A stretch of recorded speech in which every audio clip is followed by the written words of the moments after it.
അപ്പൊ എല്ലാവർക്കും നമസ്കാരം. ഞാനും അമലും കൂടെ ഇസ്ലാമിക് മ്യൂസിയത്തിലേക്ക് പോവാണ്. നിങ്ങൾക്ക് കൂടി കാണിച്ചു തരാം കേട്ടോ. വാ. വീക്കെൻഡ് ആയിട്ട് വീട്ടിൽ വെറുതെ ഇരിക്കുകയായിരുന്നു കേട്ടോ. ഈവനിങ് ആയപ്പോൾ തോന്നി ഒന്ന് പുറത്തിറങ്ങാമെന്ന്. നോക്കുമ്പോൾ അമലും വെറുതെ ഇരിക്കുകയാണ്. അപ്പോൾ അമലിനെയും കൂട്ടി അങ്ങനെ നമ്മൾ പോകുന്നത് ഇസ്ലാമിക് മ്യൂസിയത്തിലാട്ടോ. നമ്മൾ ഇത്രയും നാൾ ഇവിടെ ഉണ്ടായിട്ടും ഇസ്ലാമിക് മ്യൂസിയത്തിൽ ആദ്യമായിട്ടാണ് പോകുന്നത്. സൺസെറ്റിന് കുറച്ച് മുന്നേ എത്തിയത്, അതുകൊണ്ട് തന്നെ ചൂടൊക്കെ നല്ല കുറവുണ്ടായിരുന്നു. നല്ല വ്യൂ ആയിരുന്നു. കാരണം ഇവിടെ നിന്ന് കഴിഞ്ഞാൽ വെസ്റ്റ് ബേയിലേക്കുള്ള വ്യൂ അടിപൊളിയാണ്. അങ്ങനെ നമ്മൾ ഉള്ളിലേക്ക് കയറുകയാണ്. ഖത്തർ റെസിഡൻസ് ആയതുകൊണ്ട് തന്നെ നമ്മൾക്ക് എൻട്രി ഫ്രീ ആണ്. ഈവൻ സിറ്റിസൺസിനും റെസിഡൻസിനും ഫ്രീ ആണ്. ഓൺലി വിസിറ്റേഴ്സ്, പുതിയതായിട്ട് 1 month 2 month വിസ എടുത്തിട്ട് വരുന്ന ആൾക്കാർക്ക് മാത്രമേ പൈസ കൊടുക്കേണ്ടുള്ളൂ. അങ്ങനെ ഉള്ളിൽ കയറി കാര്യങ്ങളൊക്കെ കണ്ടു കേട്ടോ. നല്ല അടിപൊളിയാട്ടോ.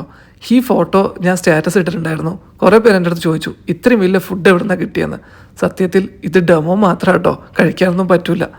എങ്കിലും നമ്മളത് കണ്ട് ആസ്വദിച്ചിട്ട് അടുത്ത സ്ഥലത്തേക്ക് പോയി. 4 ഫ്ലോറിലാണ് ഈ മ്യൂസിയം ഇരിക്കുന്നത്.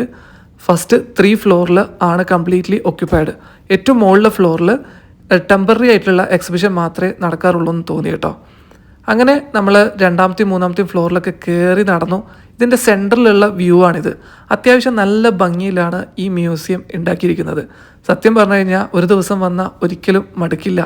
അപ്പോൾ ആരെങ്കിലും ഇതുവരെയായിട്ട് വന്നിട്ടില്ല എന്നുണ്ടെങ്കിൽ വന്നിട്ട് കാണാം കേട്ടോ. ഈ ഗോൾഡൊക്കെ കണ്ടോ? രാജാക്കന്മാർ പണ്ട് ഇത്രയും ഗോൾഡിൽ ഇഷ്ടപ്പെട്ടതിൽ അതിശയം പറയാനില്ല. ഇത് കണ്ട ആർക്കായാലും ഇഷ്ടം തോന്നും.